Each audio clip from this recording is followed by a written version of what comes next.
Okay. Before we have our quiet time, let's all get on the same page. If you're reading from the Sparkly book, it's page 466, a new section entitled Pleasure and Pain. In the second edition, it's page 414, and the new heading is called The Attraction of Pain. In the first edition, it's page 386. Again, the section is called The Attraction of Pain. If you're reading from the JCIM, it's found on page 195, and the subject is Pleasure and Pain. And in the CIMS edition, it is found on page 392. Again, the subject is Pleasure and Pain. Okay. Let's take a few moments to be quiet together.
Good evening, and welcome to everyone who is joining us on the internet.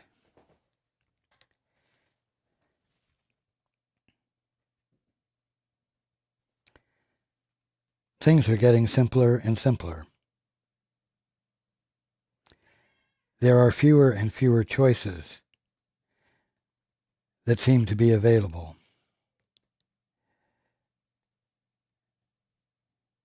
And the choices that are available are stark and easy to recognize, even if everyone is not enthusiastic about accepting their meaning and making a new choice.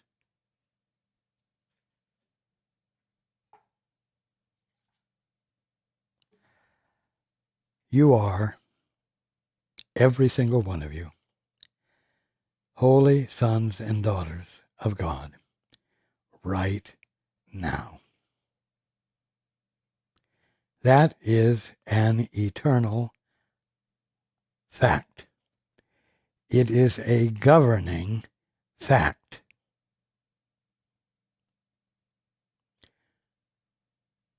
Accepting that is one of the choices you have. And at this point, it's becoming clear to everyone that there's only one other choice you can seem to make, and that is to deny what I just described you as, and to see yourself as what? A body. A body that was born of other bodies. As part of an evolution of physicality, of physical form, and physical laws.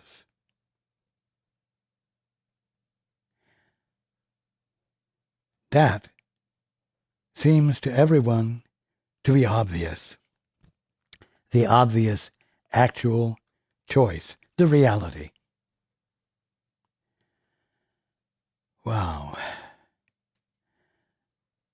But it's time for a new perspective. It's time for a corrected perspective.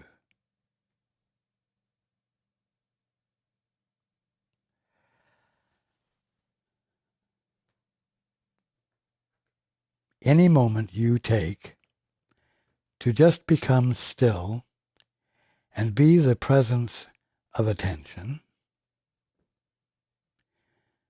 you will find that you are able to first of all imagine and then to actually begin to experience the fact that you are awareness. You are not a body sitting or standing there being aware, but you are awareness in which the experience of body and world and universe is going on. We have discussed this before. Now, the holy instant is a practice of making a shift from body identification to mind identification.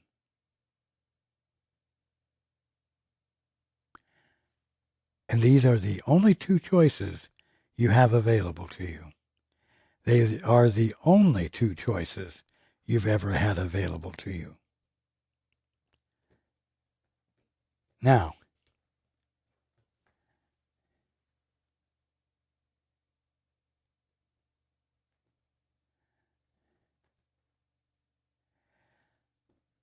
when you join with the Holy Spirit,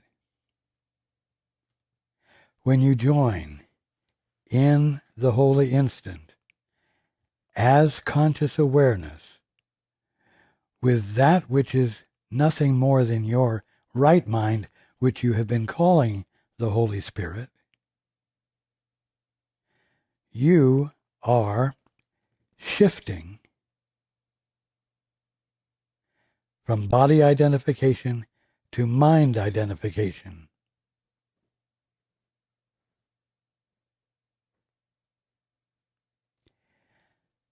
In the Holy Spirit, and I'm going to read part of the last sentence we read last week.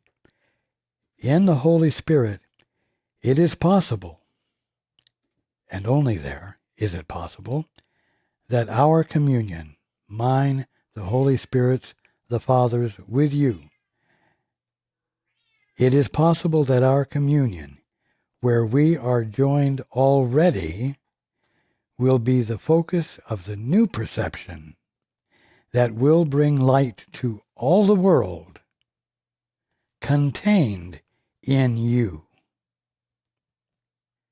Of course, in you as that mind, that conscious awareness, which is the presence of mind, that is God, in which all of creation is embraced and is available for you to experience as what it truly is. It is shifting from body identification back to mind identification, which is joining with the Father and claiming no other perception. That is where translation, transformation, awakening occurs. And suddenly everything that you have been experiencing and everything that you temporarily were not experiencing will become available to you once again. You will see everything, including everything you're already experiencing, in the light of what it divinely, really is. And I will tell you that in that experience, there is no sin, disease, or death. There is no fear or guilt. Because those 5 things exist or seem to exist only when body identification is being employed. We're reading about the obstacles to peace. And we're reading about the second obstacle, which is entitled, The Belief the Body is Valuable for What It Offers. Well, man, if that isn't body identification, I don't know what it is. You holy sons and daughters of God, who are not bodies, but who are not bodiless.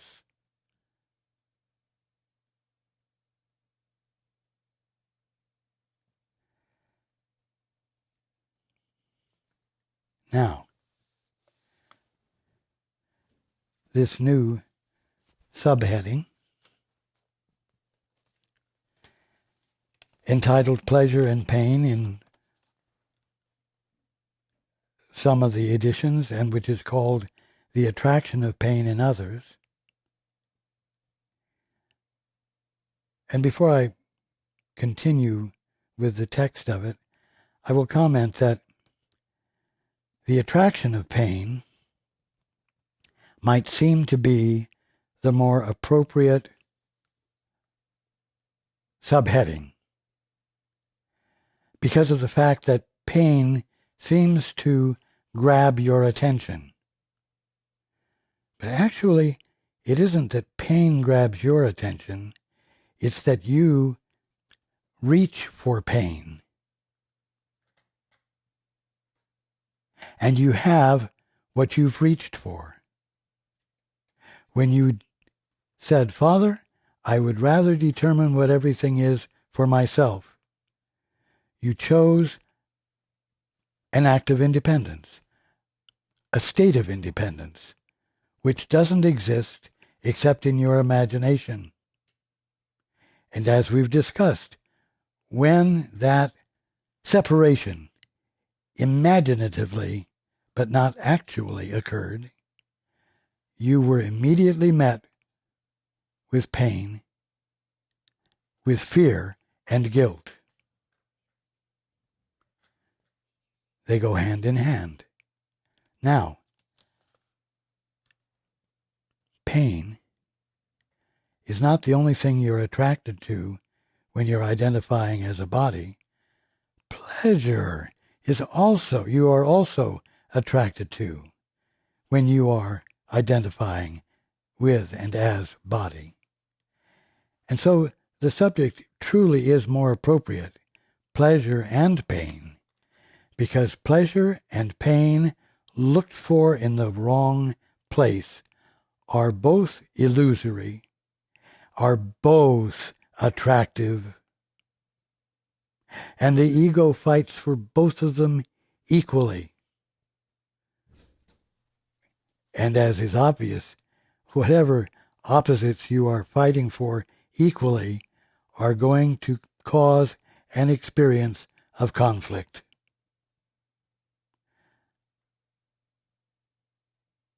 An undesirable state, which one must endeavor to get out of or improve. You see? Now, going into the text here, your little part in joining with the Holy Spirit, with me and with the Father, which brings into focus the new perception. Your little part is but to give the Holy Spirit the whole idea of sacrifice, of lack, of not being equal to, of always being at a disadvantage, of always having an undercurrent of fear and an undercurrent of guilt, which you can't quite identify, but which becomes obvious as you, let's say, understand the dynamics of illusion better. You discover that the guilt is there because you know that you have denied the Father. You have denied your identity, your source.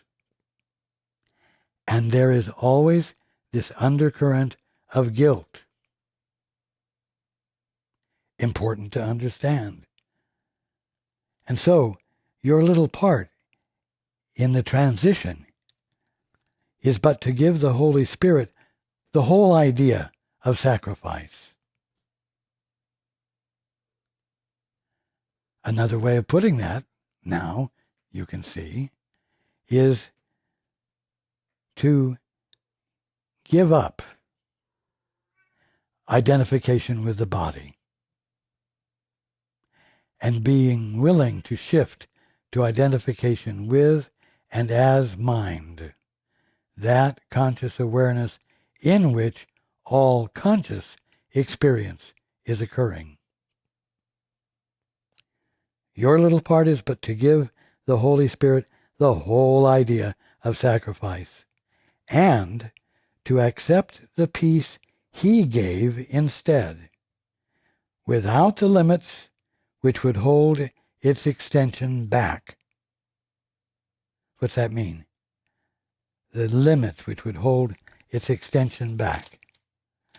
The limits are the obstacles you place in the extension of what the Holy Spirit reveals to you, which you are totally unconscious of when you are dedicated to identifying with and as a body.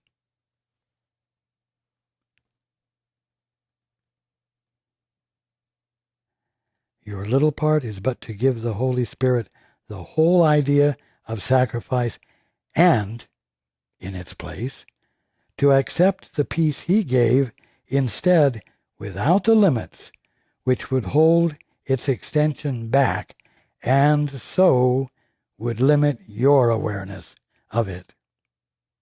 You see? If you do not extend what the Holy Spirit reveals to you, to your brother, you limit your awareness of it. You actually deny your awareness of it. You see? It's binding, you might say. One doesn't come without the other. In your willingness to extend what the Holy Spirit reveals to you, because you've asked, what's the truth here? If you extend that to your brother because you love your brother, and because your brother deserves nothing less than that, you give that to yourself as well. And it confirms both you and your brother or sister as the sons or daughters of God that you actually are. And that is how the sudden shift of perception occurs that is called a miracle.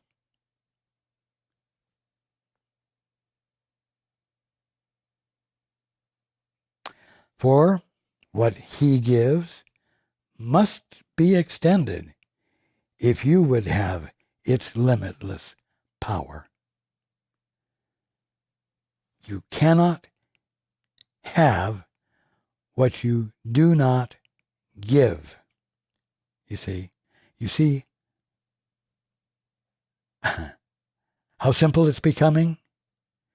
You might say how choiceless it's becoming. Now, everyone can ignore this and continue to experience sin, sickness, and death. The result of introducing obstacles to your peace, by introducing obstacles to your union, your communion with me, with the Holy Spirit, with the Father. You see, it's utterly simple. It's utterly difficultly simple if you bring resistance to it. But it is that simple. What he gives must be extended. What capital H he gives must be extended if you would have its limitless power. And what? Use it for the Son of God's release. You can't just accept it and embrace it for yourself. You can't have it if you don't extend it. It is not this you would be rid of, and having it, you cannot limit it. In other words, it is not this you would truly be rid of. You don't want to be rid of that which illuminates your holiness and your brother's holiness, and the experience of what that means. It is not this you would be rid of, and having it, you cannot limit it. You see? The minute you dare to extend to your brother the illumination that the Holy Spirit provides to you, you also have what you've given, and there is no limit to it. It is an experience of infiniteness, of absolute wholeness, of integrity, of invulnerability, as we discussed last time, which is an experience of omnipotence that doesn't have to be exercised, because there is nothing unlike it to exercise it upon. Now, if peace is homeless, if peace isn't finding a residence in you, if peace is homeless, so are you, and so am I. And he, with a capital H, who is our home, is homeless with us. Either all is God being all, or all is not God being all. It's always a unity. So, only one of them is actual. And it's your birthright to be experiencing it.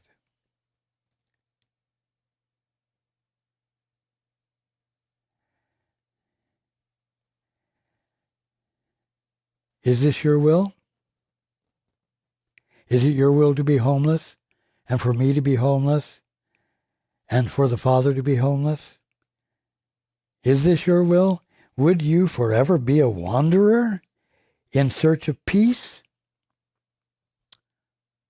A wanderer. You know about wandering in the wilderness. Well, when you identify as body and have divorced yourself from the experience of being mind, in which everything is going on, you are in the wilderness of fear and guilt. It's that simple. And you move through this desert, which you call life today, struggling, doing your best, sometimes over insurmountable odds, it would seem, where there is no support for your doing your best. It's a struggle. It's work. It's the experience of sacrifice. But the holy instant is when you give to the Holy Spirit the whole idea of sacrifice. In other words, you abandon identification with the body,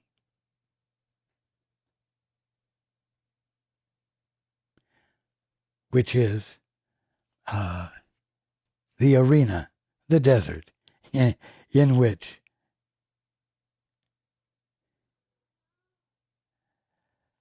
your birthright is withheld from you.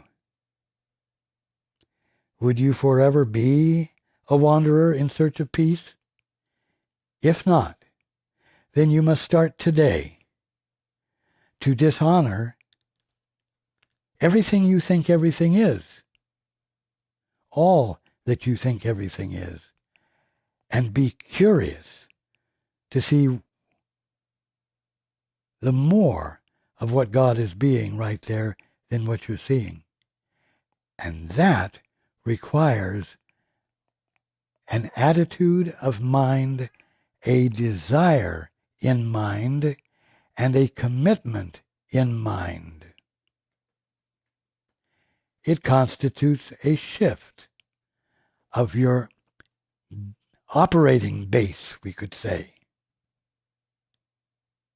And when you make that shift, the result will be that everything that looks so horrible,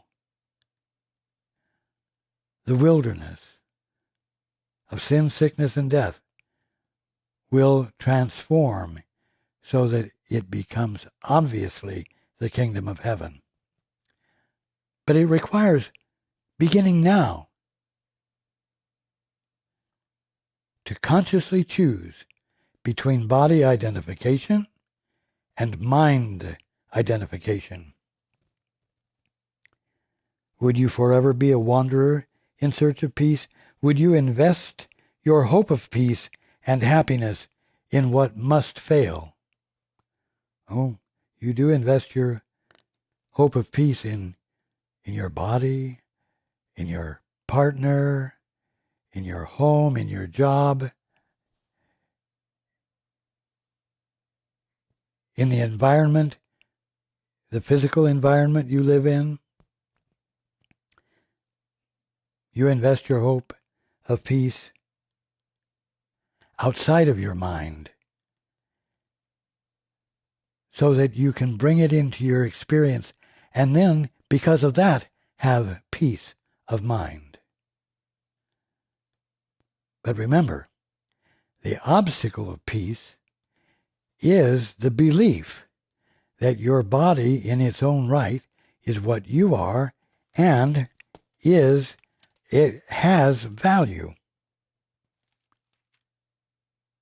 Value to you. Value to any hope for decency and well-being that you might have.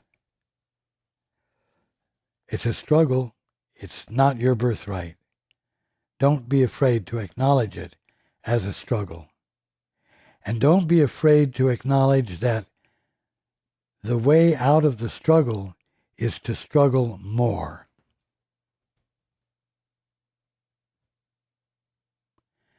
Dare to be radical enough to consciously, throughout your days, try to remember that you are the presence of mind in which all of the experiences, all of the things that you're experiencing is going on. And they are the manifestation of the movement of God called creation. Not as you're seeing them, but as you will see them when you abandon identification with the body and valuing it for the salvation it can bring you.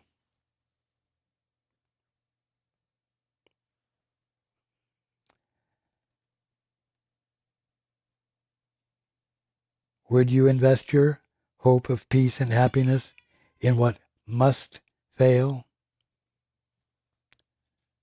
Body identification? Not really. Not that in you which is divine.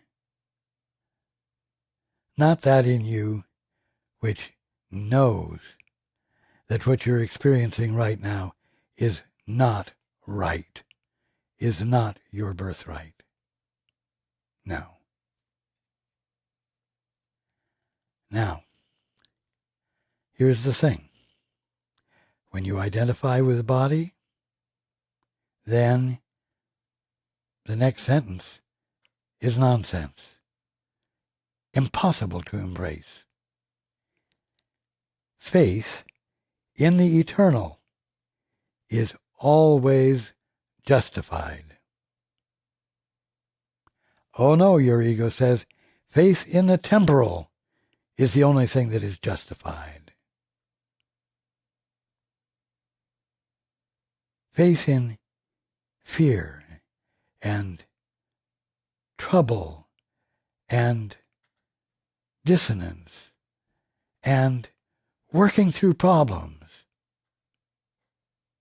This is justified. And there is incredible faith in it.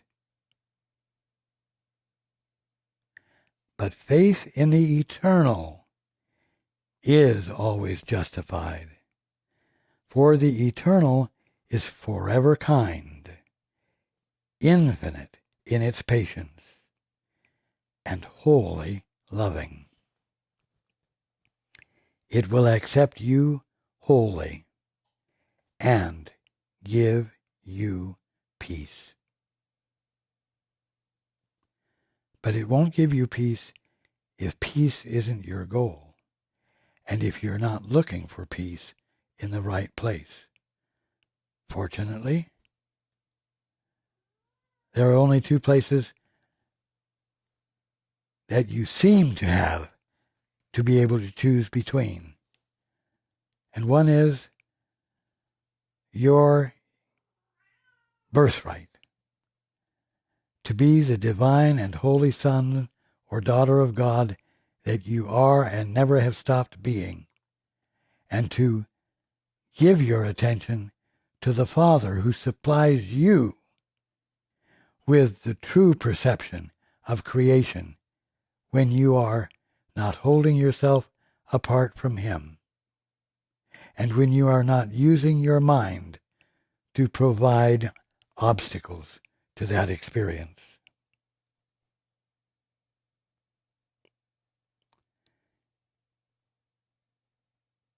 The Eternal will accept you wholly and give you peace. Yet it can unite only with what already is at peace in you, immortal as itself. You know what? The hooker is that you are so bound to your allegiance to body identification and the significance, or I'm going to say apparent significance, of fear and guilt, that you cannot find justification, willingness to become silent and reach for peace beyond circumstances, the peace that is inherent in your very presence of mind.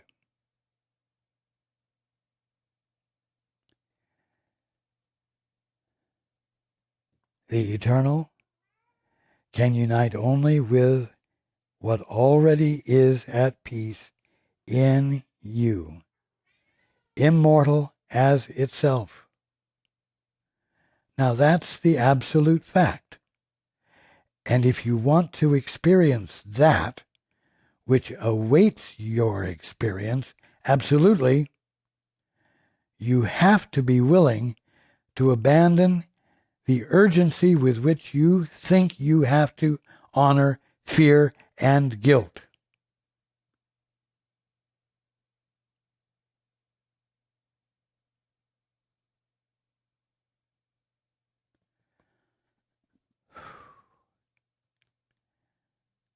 The fear and guilt are distortions which were introduced into your conscious experience of being when you chose to be conscious without being joined to your source. And as a result, losing your experience of unity and harmony and love truly with your brothers and sisters. The body can bring you neither peace nor turmoil. The body gets a bad rap, and I will say it gets an especially bad rap from students of A Course in Miracles. When students of A Course in Miracles should be moving beyond the traditional negative interpretation of the body. The Course presents the fact that the body can bring you neither peace nor turmoil. Therefore, it cannot be blamed for anything. It does not have to be gotten rid of. It has to be recognized for what it is. And shall I say, and be used and used appropriately. The body can bring you neither peace nor turmoil, neither pain nor joy. But everyone believes it can and looks for those things there.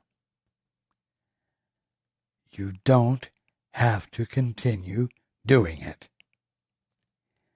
It, the body, is a means and not an end. It has no purpose of itself. Now, is it saying here that it doesn't exist? That it's an illusion? No. It simply has no purpose of itself, but only what is given to it.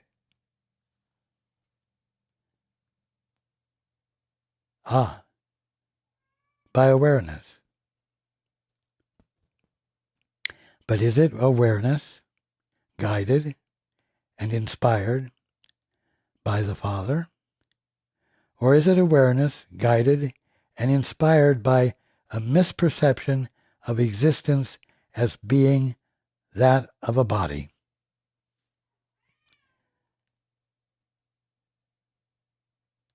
The body will seem to be whatever is the means for reaching the goal that you assign to it. Is the goal joy and peace? Is the goal dominance? Is the goal strength and power? Is the goal to be a force for good? To be a force for good is as bad as being a force for bad. Because force doesn't come into play at all when one is joined with the Holy Spirit and the Father's perspective. Peace and guilt are both conditions of the mind to be attained. You hear that? Peace and guilt are both conditions of the mind to be attained.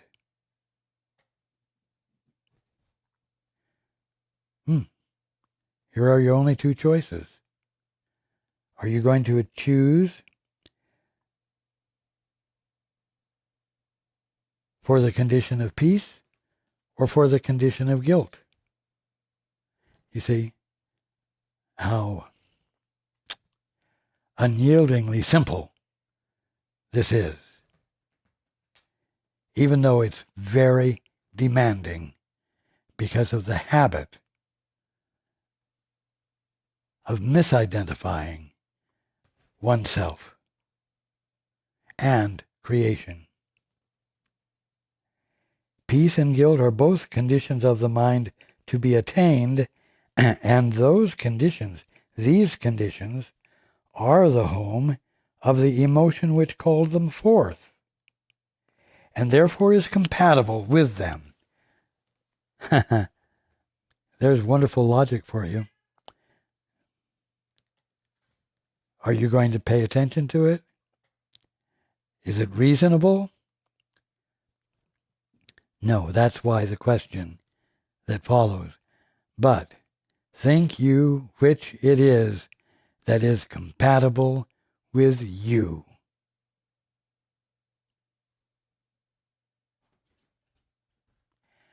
Is identifying as a body compatible with the Holy Son or Daughter of God that you are? Is it? No. It is not compatible. So you must abandon it as a goal. You see?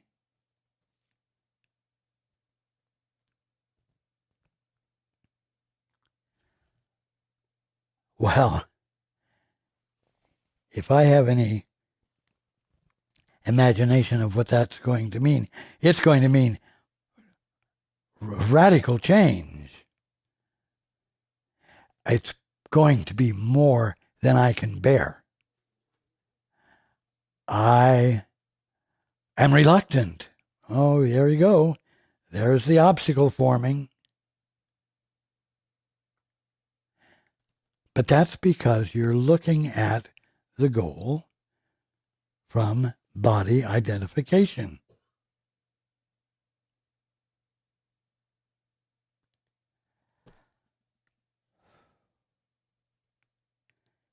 Here is your choice, and it is free. But all that lies in it will come with it. And what you think you are can never be apart from it.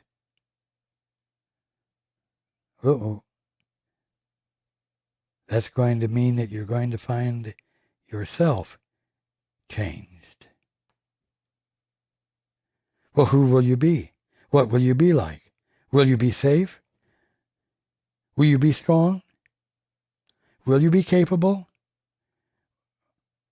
Will people recognize your integrity? All of this is body-oriented, wilderness thinking. Listen again, because this is good news. Here is your choice, and it is free, but all that lies in it will come with it. It won't be a partial gift. It won't be a little bit now and then monthly installments. All that lies in it will come with it, and what you think you are can never be apart from it. The body, and I'll say body identification, the body is the great seeming betrayer of faith. Identification with the body and the emotions that accompany it, fear, guilt, and the experience of sin, sickness, and death, they block faith. They undo faith. They invalidate faith, at least to those who have placed their faith in the illusion of being a body. But it's not true, and it doesn't require the denial or the rising above a body to get out of it. It only requires a shift of attention from identifying with the body and placing your attention in your mind and recognizing that as consciousness you are experiencing body and trees and birds, etc.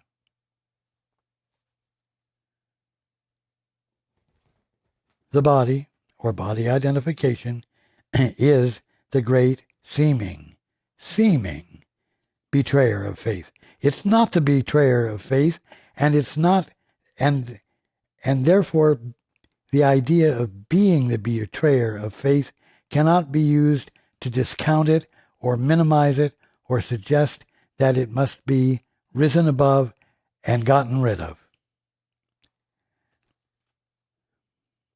The body is the great seeming betrayer of faith. Why? Because it's not the body, it's what you're using your mind for to identify as body, ignoring the fact that what is seeing and defining what the body is mind.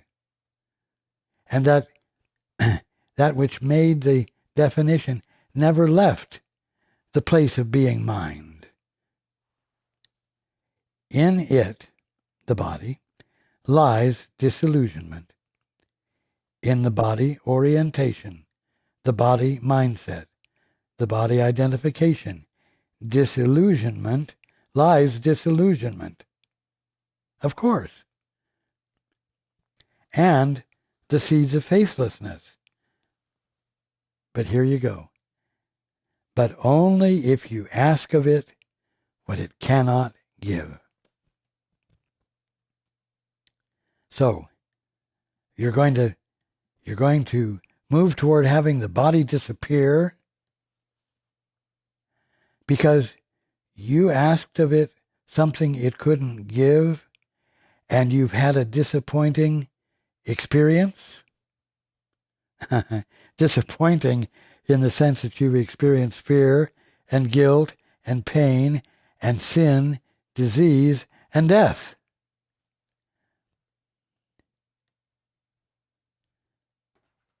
Don't get rid of the body because you asked it to do something it couldn't do, and it provided you with a terminal life perception.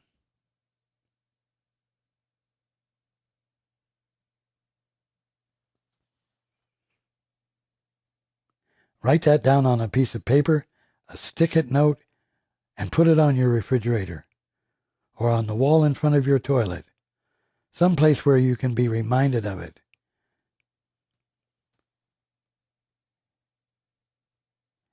that fact needs to become more familiar to everyone.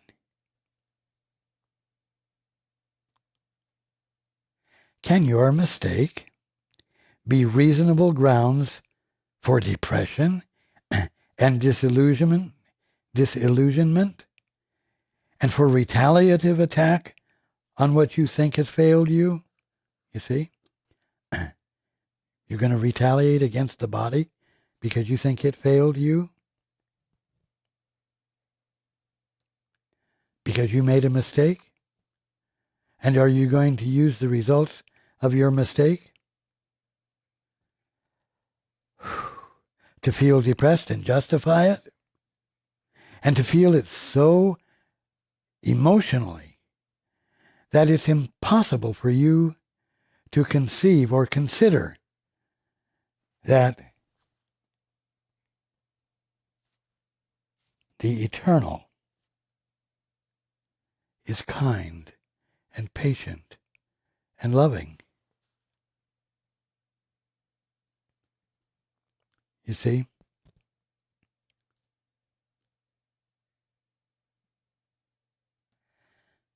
Use not your error as the justification for your faithlessness. Now this is important because anybody who has existed in the realm of body identification knows that if one has made an error, one is guilty. And there is a penalty for the error, one way or another. And conversely, if you've done something right, and it has virtue, you will benefit from it. Both of those are a trap. Use not your error as the justification for your faithlessness. You have not sinned, but you have been mistaken in what is faithful. 2 words there. Sinned and mistaken. To have made a mistake is not to have sinned. To have made a mistake is not to make you guilty. To have made a mistake cannot be the cause for fear.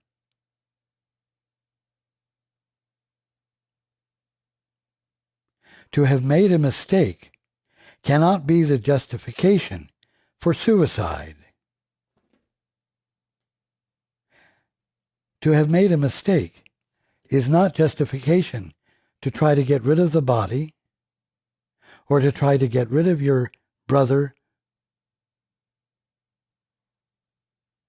You see?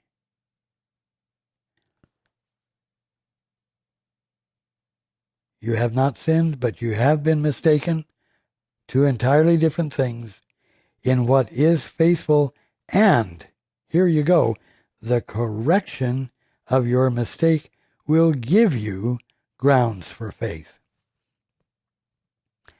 Another, you might say, rule.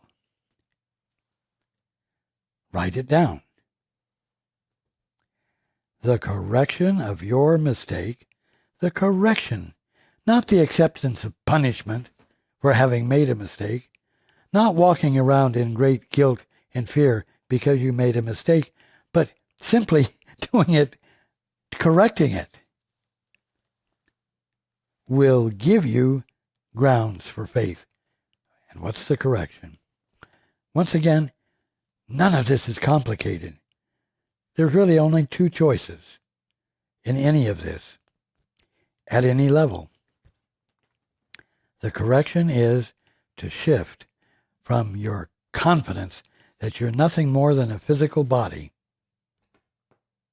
thinking with electrical impulses and synapses in a hunk of meat in your head. recognizing that consciousness or mind is something entirely different from electrical impulses, in which something is going on which is being called electrical impulses. You see?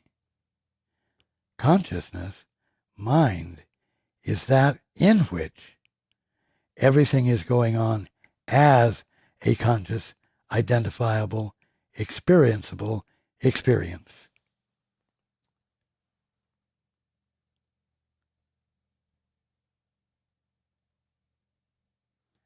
So again, the correction of your mistake, shifting back to mind identification through the practice of the holy instant, will give you grounds for faith. Your faith will be revived, you might say. It will be illuminated in you because it never left you, except for the fact that you brought obstacles to its experience by virtue of your faith in and devotion to your belief that you are a body.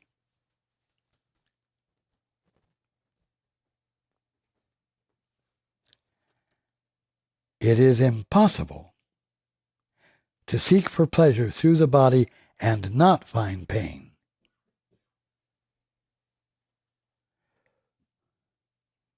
Well, that doesn't mean, again, man, you got to get out of this mortal experience and the experience of a body if you're not going to be able to find anything but pain. No. It's impossible to seek for pleasure through the body and not find pain because you're trying to get something from the body that it cannot give. You're looking in the wrong place with a wrong sense of yourself, an independent, isolated sense of self separated from its divine source. It's inevitable. If you seek pleasure through the realm of body identification,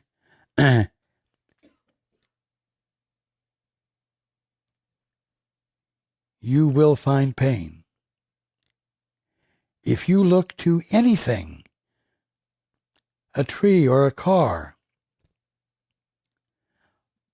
or another body, if you seek for pleasure in a big house or a tennis court or a swimming pool, you will not be able to do it without finding pain, because pleasure is not in the things, it's in the mind through which the things are being experienced when that mind is joined with its holiness, not its mortality, with its eternality, by virtue of not bringing obstacles to that experience.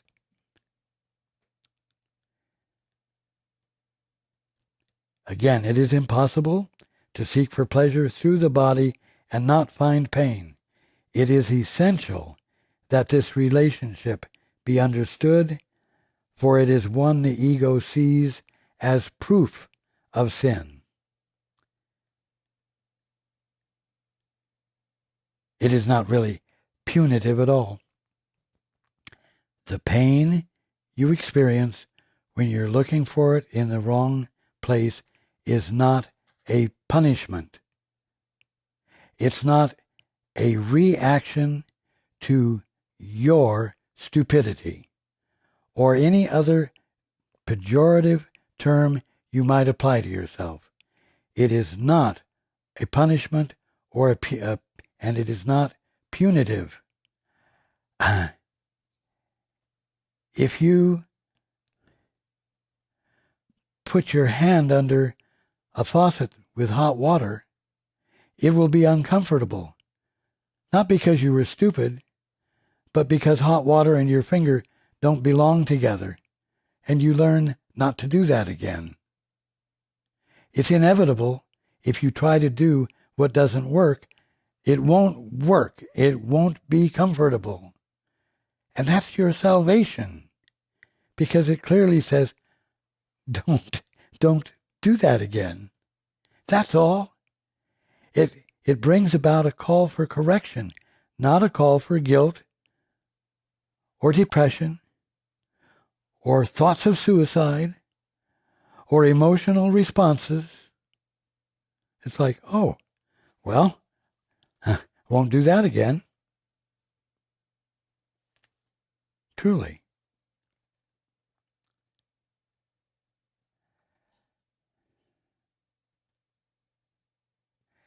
Again, it is not really punitive at all, the pain that you experience.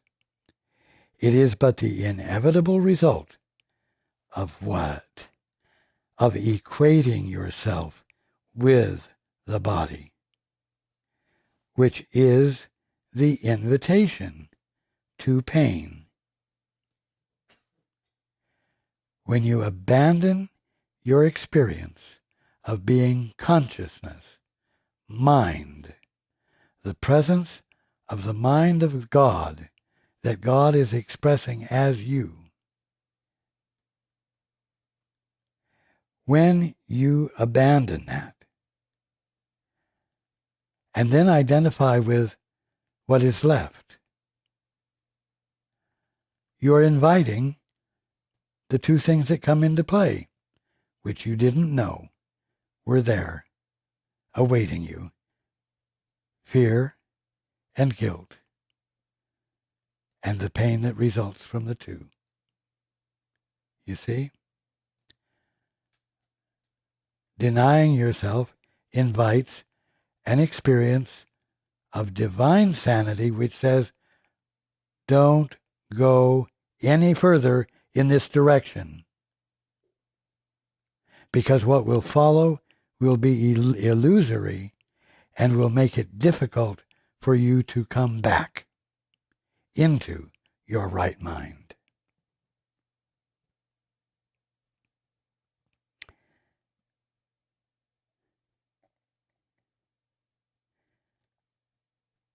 Pain is the inevitable result of equating yourself with the body, which is the invitation to pain, for it invites fear to enter and become your purpose.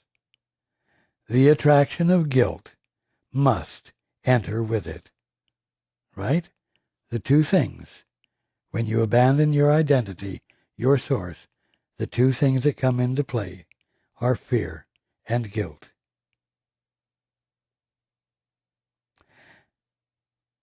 The attraction of guilt must enter with it, and whatever fear directs the body to do is therefore painful. It will share the pain of all illusions, and the illusion of pleasure will be the same as pain. Is not this inevitable? Is that becoming clear? It just is simply inevitable. Under fear's orders, the body will pursue guilt. What does that mean? It will attach itself to the feeling of guilt, and it will let the feeling of guilt become the motivating factor for the actions that will follow. Under fear's orders, the body will pursue guilt, serving its master, whose attraction to guilt maintains the whole illusion of its existence. The attraction to guilt maintains the whole illusion of its existence because the attraction is so compelling that you become seemingly unable to let go of it and choose once again for your peace with a faith in the eternal.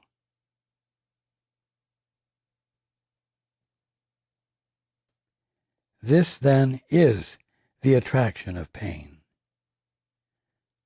You see? But the point is, you don't have to be governed by it. You don't have to respond to it. You know what you can do? You can ask, Father, are you giving me this message of fear? Holy Spirit, are you giving me this message of guilt? Jesus, is what I'm perceiving true? Should I value it and validate it? At least if you will do that, you will break the flow and allow a point of interruption in it so that you can shift your attention and realize that you do not have to follow willy-nilly the destructive,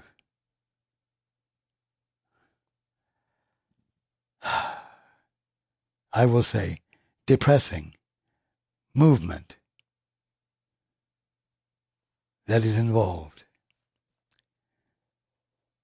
Ruled by this perception, the body becomes the servant of pain, seeking it dutifully and obeying the idea that pain is pleasure. Well, I must be learning something from this. You know, it must be having some beneficial effect. Don't become confused.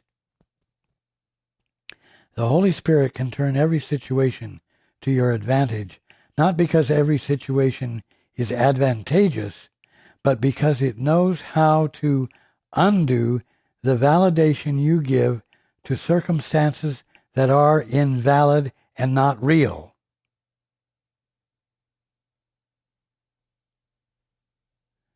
No negative experience you're having is in itself advantageous, although you will learn. Is that clear? You don't want to validate or provide justification for suffering by saying, it must be doing some good for me. Crap. Bullshit. Be firm with it. Denounce it absolutely. Do not be kind with it or about it. Recognize it for what it is. It's trickery.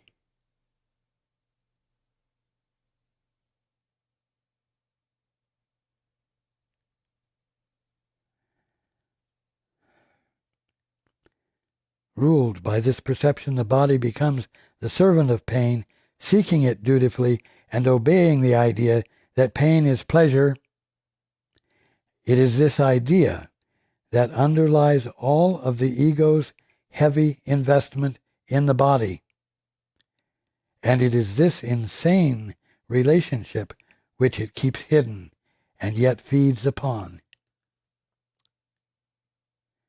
To you, it teaches that the body's pleasure is happiness, and I'm going to add one way or another. Yet to itself it whispers, it is death.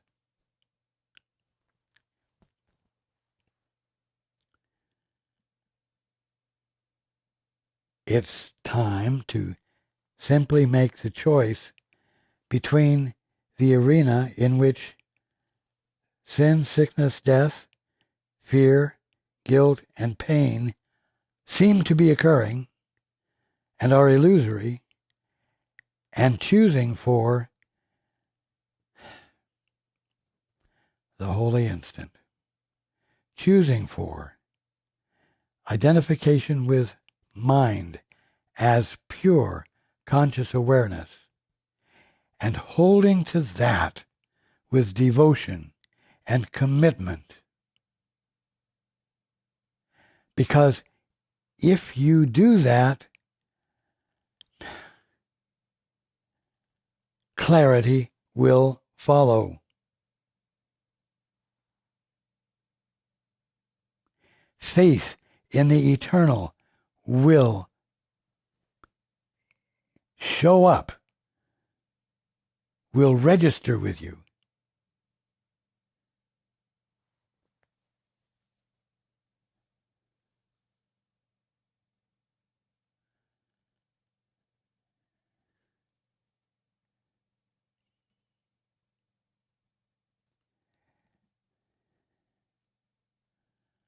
Now, I'm going to end there for tonight.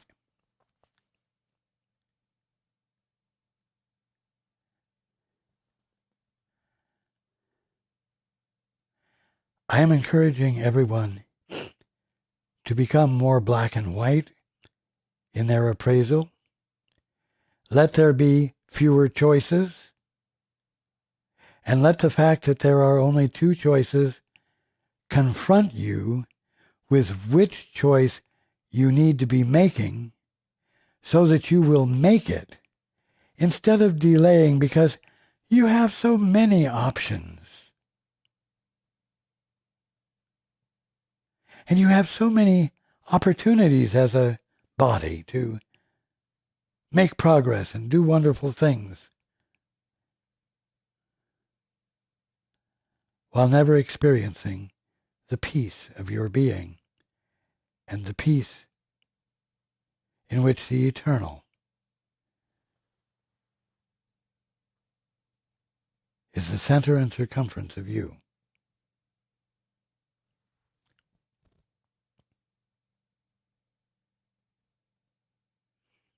I love you very much because of what you are.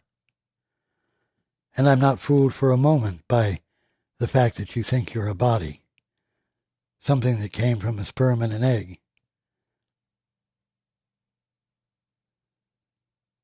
Something was happening, but it was the movement of creation as mind. And all that was identifiable, all that ever is identifiable, is the visibility and tangibility of mind moving and recognizing itself in the movement, a singular integrity of perfection that becomes your experience when you make the simple choice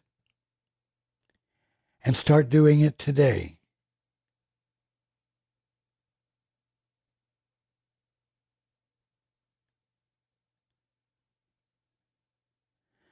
I look forward to being with you next time.